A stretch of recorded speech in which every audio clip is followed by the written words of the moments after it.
কসবার বায়েক ইউনিয়নে আবার কাটা হচ্ছে পাহাড়। কসবা টিভির ডেস্ক রিপোর্ট। ক্যামেরায় ছিলেন তানভীর আলম ডালি। শিরোনাম নিয়ে সাথে আছি আমি ফারজানা রূপা। কসবা টিভি, হৃদয়ে বাংলা। আফরোজা হাসির সহযোগিতায় এখন বিস্তারিত। ব্রাহ্মণবাড়িয়ার কসবায় একের পর এক পাহাড় কেটে সাবার করছে প্রভাবশালী মহল। প্রশাসনের নজর এড়াতে সন্ধ্যার পর তারা পাহাড় কাটা শুরু করে, যা চলে ভোর পর্যন্ত। আর এসব পাহাড়ের মাটি কেটে ট্রাক্টরে করে নিয়ে যাওয়া হচ্ছে জমি ভরাট, বাড়ি নির্মাণ, সড়ক সংস্কার এবং ইট ভাটা সহ বিভিন্ন কাজে ব্যবহারের জন্য। কসবা উপজেলার বায়েক ইউনিয়নে চলছে অবাধে পাহাড় কাটা।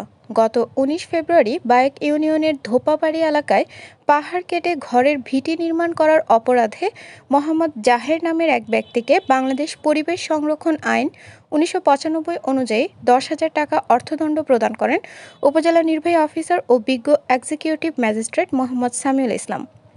এ কাজে সহযোগিতা করেন কসবা থানা পুলিশের টিম ও বায়েক ইউনিয়নের গ্রাম পুলিশ। জনস্বার্থে এমন অভিযান অব্যাহত থাকবে বলে তিনি জানান। মাঝে মধ্যে প্রশাসন অভিযান চালালেও বন্ধ হচ্ছে না পাহাড় কাটা। এতে ক্ষোভ প্রকাশ করেছেন পরিবেশ সচেতনীরা। তারা বলেছেন, পাহাড় কাটায় হুমকির মুখে পড়ছে পরিবেশ এবং জীববৈচিত্র্য।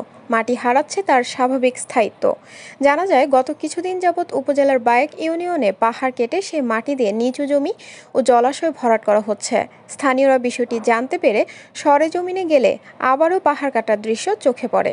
প্রভাবশালী মহলের ছত্রছায়ায় পাহাড় কেটে প্রাকৃতিক সৌন্দর্য নষ্ট করা হচ্ছে। বিরান ভূমিতে পরিণত হচ্ছে পাহাড়। প্রশাসনের উদাসীনতাই এজন্য দায়ী। সন্ধ্যার পর থেকে পাহাড় কাটা শুরু করে ভোর সকালে শেষ হয়।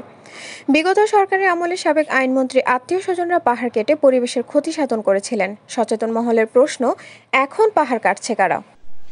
সুপ্রিয় দর্শক, কসবা উপজেলার বায়েক ইউনিয়নের পূর্বাঞ্চলের পাহাড় কেটে পরিবেশকে ক্ষতি সাধন করছেন। আপনাদেরকে বলে রেখি, নোয়াপাড়া, পুটিয়া, শ্যামপুর, মাদলা, খাদলা, কুল্লাপত্র এলাকায় খান খান করে ফেলেছে পাহাড় কেটে ভূমিক্ষেপরা। বিগত সরকারের আমলে পাহাড় কেটে তছনছ করা এবং বলেছেন, বিগত সরকারের আমলে পাহাড় কেটে ক্ষতিসাধন করা হলেও এখন পাহাড় কাটছে কারা, জানতে চাচ্ছেন স্থানীয় প্রশাসনের কাছে। পরিবেশের ভারসাম্যকে রক্ষা করতে হয় স্ব স্থান থেকে। বিএনপি, জামাত এবং ছাত্র বৈষম্য আন্দোলনের এবং সচেতন মানুষরা এগিয়ে আসার জন্য উদারত আহ্বান জানিয়েছেন এলাকাবাসী।